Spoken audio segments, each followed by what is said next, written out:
proceed down a path to advance a very historic and transformative agenda.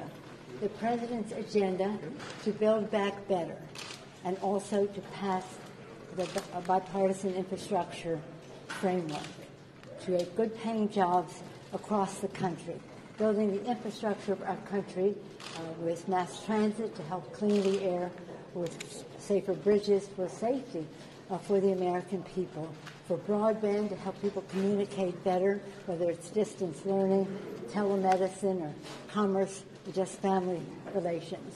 There are many other elements in the legislation that are very important to the success of our economy.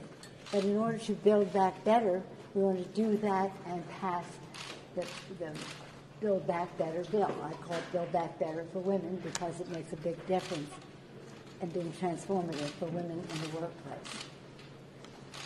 We had hoped to be able to bring both bills to the floor today. Some members want more clarification or validation of numbers that have been put forth, that it's top line, that it is fully paid for, and we honor that request. So today, we hope to pass the BIF and also the rule on Build Back Better with the idea that before Thanksgiving, it should take another week or so to get the numbers that they're requesting. I don't know, that's how long it takes. And as we do, then we'll have a Thanksgiving gift for the American people. I do want to thank the Congressional Black Caucus for the creative alternative that they presented today that advances the agenda, to do so in a way that, again, is historic and transformative. With that, I'll yield to the distinguished Democratic Majority Leader, the Majority Leader of the House, Mr. Hoyer. Thank you very much, Madam Speaker, and thank you, Jim Clyburn, for the hard work that you and your whip organization, but you in particular, have put forward in terms of getting the work done. What is the work? The work is two bills. They are the President's vision of a better and stronger America, a more competitive America, an America that reaches out to its working men and women, its families, to its children, to educate them, to seniors, to make sure that they're cared for properly. These two bills will make, as the President says, a generational change for our country.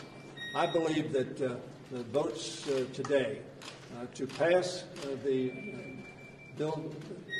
infrastructure bill and to provide for a path forward by adopting the rule for the passage of the Build Back Better legislation will be a giant step forward. And I am absolutely convinced beyond a doubt that before Thanksgiving, the week of the 15th, we will pass the Build Back Better legislation. All members of our caucus have indicated they're for BIF.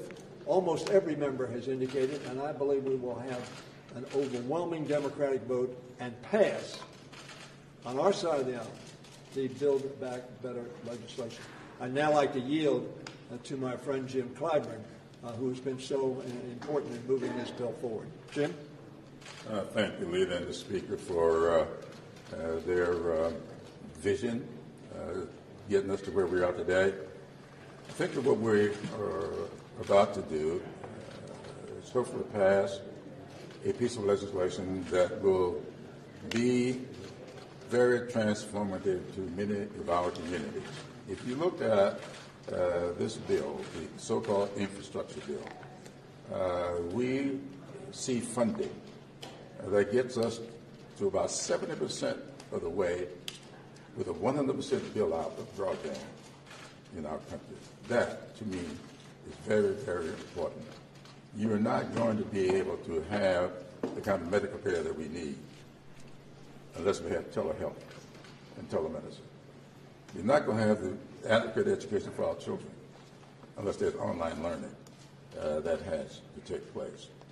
And rural businesses are not going to be able to thrive unless they can have just-in-time delivery of their services and their products. So broadband alone does a big, big deal for me. But if you look at the communities that I represent, rural communities, many of them rural, these communities with this bill get the water and sewage kind of development that need to make these communities attractive for future growth and development.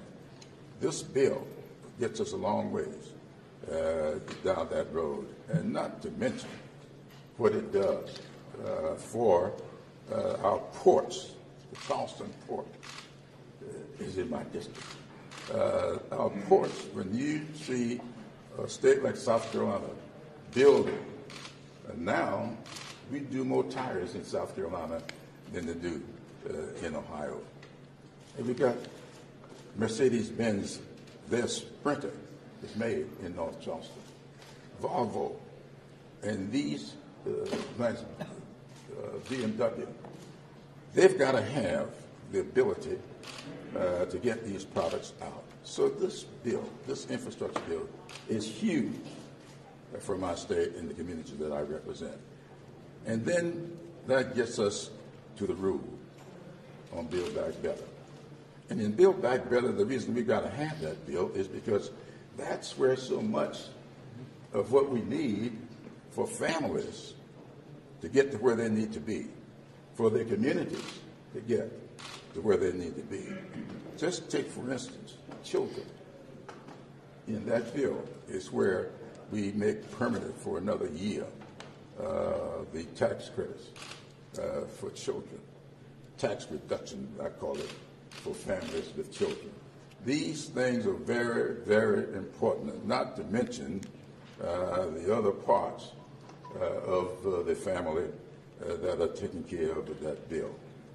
And so when I think of what we've got to do for the cost of pharmaceuticals, I try to use the word pharmaceuticals rather than the drugs. The cost of pharmaceuticals, the cost there, it's in Build Back Better. And so I think that there's strong support, if not unanimous support in our caucus for Build Back Better. And so today, for us to do the infrastructure bill, give the president this bill to sign so that he can keep the job growth that we just heard about this morning moving forward, that is a huge deal for us. And then we'll go on to do the rule so we can go home and await these final numbers coming from wherever they've got to come from and do what we need to do to pass that bill sometime out into the future. And I'll let the Speaker tell us when that'll be. Madam Speaker, let me just say how important it is to have a rule vote. Once we have the rule vote, we have the path to the floor.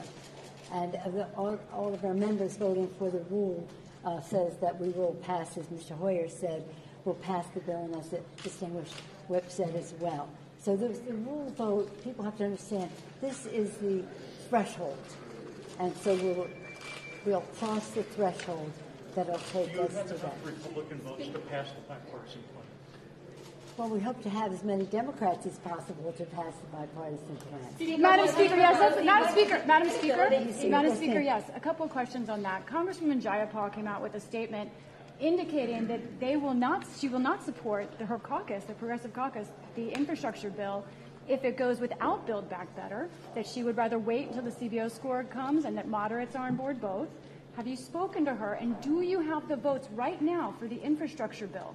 We all speak to each other quite regularly. In fact, it's not a chance to say I spoke once or twice. It's a constant conversation among all of us in our caucus.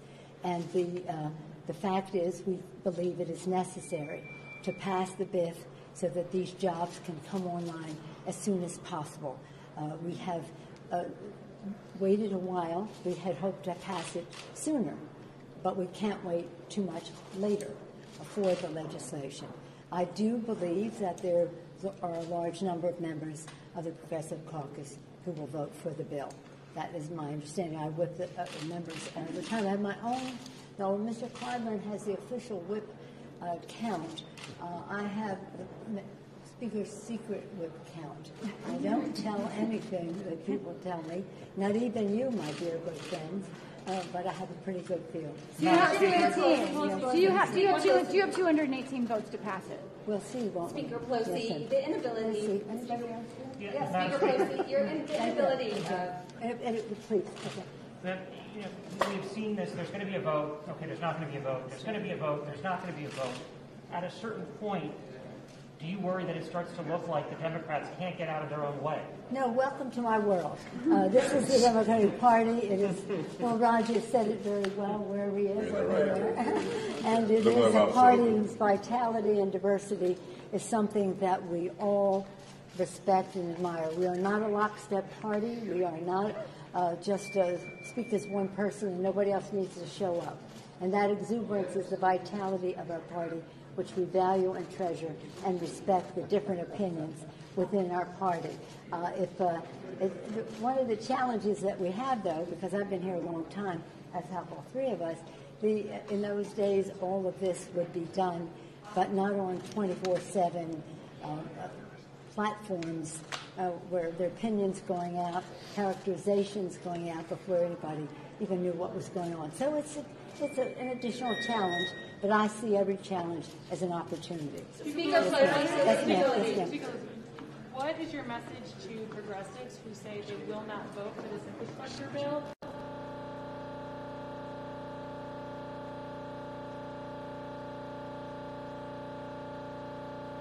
For the reasons that Mr. Hoyer and Mr. Clyburn mentioned. We have to weigh the equities in our vote, each and every one of us. And I hope that it would weigh heavily on them, that American people want to see progress in their communities with job creation. But not only that, what those jobs will create in terms of mass transit to protect the air, water projects to protect the water that their children drink, broadband so that we can have fairness in how people learn and buy and sell and get health care online.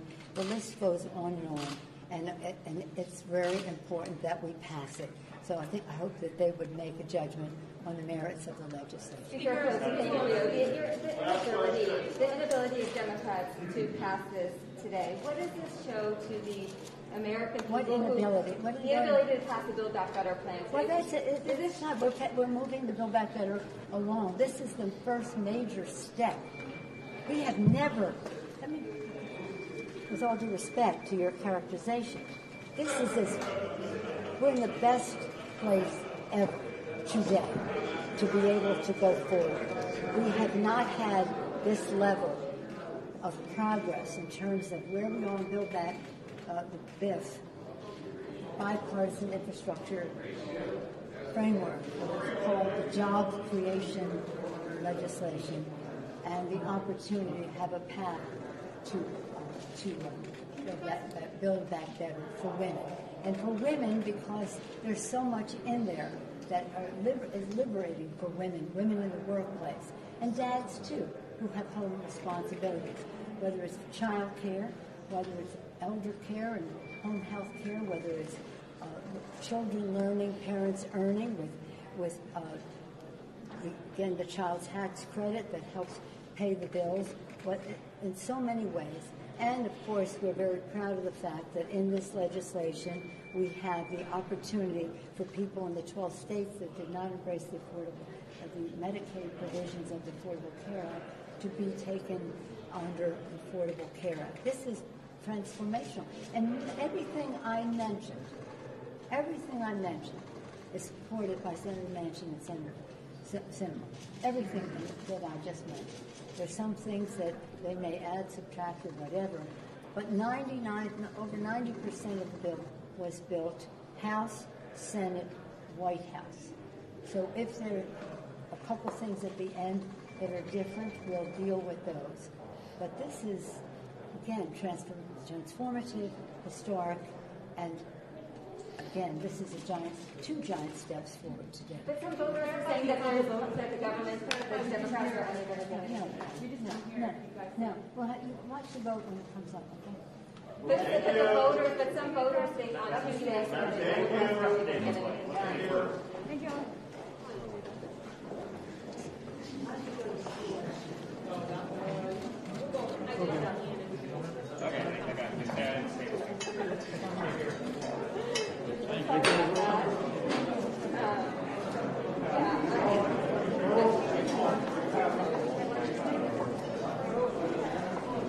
Excuse me. Thank you. All that work comes to my board.